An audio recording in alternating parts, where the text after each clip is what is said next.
Naku po, fiesta na naman.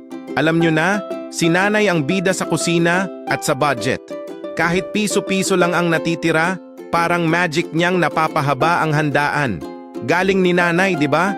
Laging may lumpiang toge, spaghetti na may hotdog, at syempre, hindi mawawala ang sopas na parang pang-isang barangay.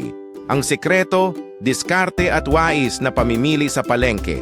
Tipid sa karne, dagdag gulay, kaya healthy na, budget pa. Pero aray ko, minsan talaga nakakapagod mag-compute ng gastos, lalo na kapag may mga biglaang bisita pa.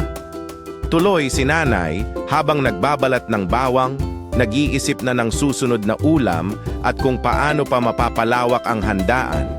Pero kahit simple lang ang handa, basta sama-sama ang pamilya, panalo pa rin ang saya at pagmamahalan. Please like, share, and follow for more. Pero teka, wait.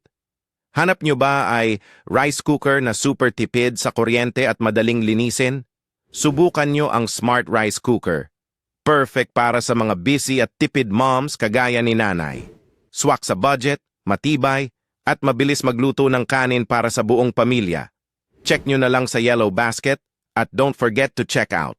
Ariga thanks.